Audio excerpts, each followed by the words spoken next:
found your package in a creek. Excuse me? That's the difference with 5 on your side.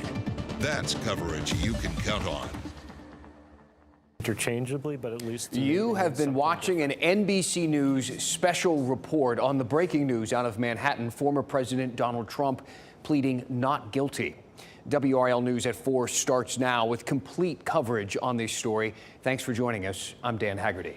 And I'm Lena Tillett. Before former President Trump walked into the courtroom to be arraigned, he was fingerprinted, and then his legal defense team was allowed to review the indictment. In the courtroom, former President Trump pleaded not guilty, to 34 felony counts of falsifying business records in the first degree with conspiracy to undermine the 2016 election. So not guilty to 34 felony counts. The indictment is 16 pages long and was just released within the last 30 minutes. We are going through it count by count.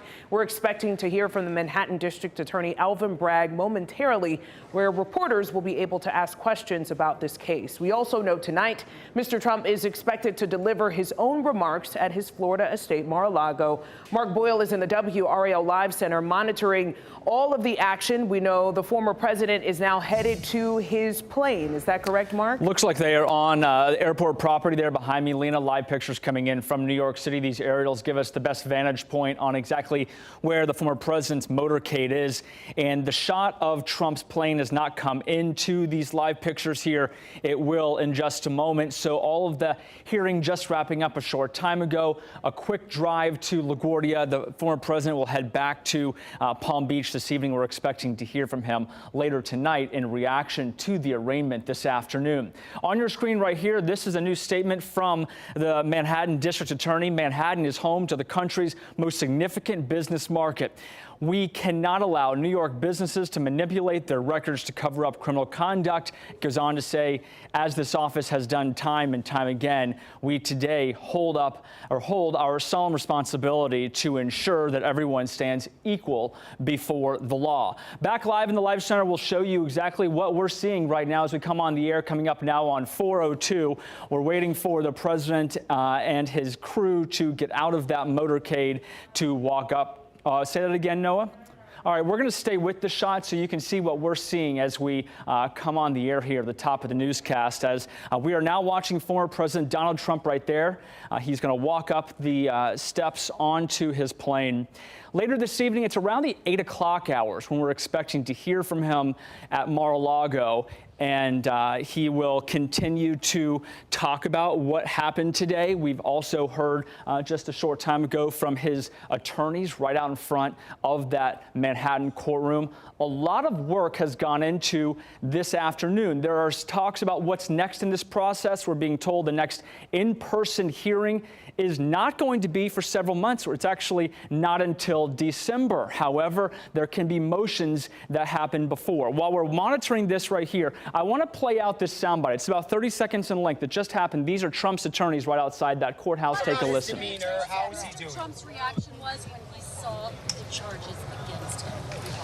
When you say what his reaction was, what do you expect his reaction was? I mean, his reaction was exactly what would happen if it happened to anybody that I'm looking at now or anybody that's hearing what you're saying.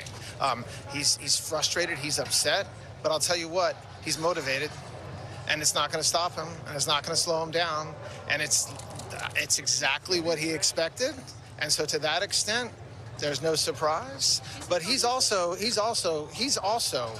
upset and frustrated and disappointed and mad that this happened.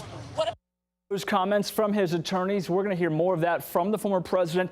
So that's in about 4 hours from now, 8 o'clock from Mar-a-Lago. We'll continue to monitor these live pictures. Right now, the very latest on what unfolded with a lot of eyes on New York City with Mike Valerio right now in New York. Former President Donald Trump walking into his historic arraignment on more than 30 charges related to business fraud. Tuesday's legal proceedings relatively short, but its impact on American history seismic, unprecedented. Trump is now the first ever former or sitting president to be criminally charged. The charges center on a 2016 hush money payment to adult film star Stormy Daniels, facilitated by his then personal lawyer and fixer, Michael Cohen, who was convicted for his role in that payment and testified to the New York grand jury against his former boss. Michael Cohen did time for a crime that the federal prosecutors in Manhattan said Donald Trump directed him to do, and it was only for his benefit. And so Michael Cohen did the time. Now it's time for equal justice. Trump is already looking ahead towards a possible trial, posting Tuesday morning that it should be moved to Staten Island because Manhattan would be, quote, very unfair. Security around the New York City courthouse was ramped up ahead of Tuesday's arraignment, with overall peaceful crowds gathering both for and against Trump, including a brief appearance by one of his most vocal allies on the Hill. This is the former president of the United States of America, and the government has been weaponized against him. He is not above the law. He should not be above the law. The analysis of whether or not he is or is not a former president should be irrelevant. The next step for Trump, back at home at Mar-a-Lago Tuesday night, where his lawyers have said they'll dissect every charge in the now unsealed indictment and plan their defense. All right, that was Mike Valerio reporting. So we want you to know this is one of multiple investigations into the former president right now. He's also facing 2 Justice Department investigations for the January 6th attack at the U.S. Capitol and for allegedly mishandling classified national security papers. He's also facing an election interference case in Georgia. You can watch former President Trump's remarks live tonight on WRAL Plus, that's over the air, Channel 34 and Spectrum 1257 or WRAL.com and our news app. If we learn any developments during this newscast, we'll bring that to you live right here during this newscast. Meantime, breaking in just the last 45 minutes, we learned a person who was hit by a car that authorities were chasing. You see the crash here. That person has died. 32-year-old Lester Alfonso was driving on Rock Quarry Road when he was hit and killed. Sage Gardner is charged in his death.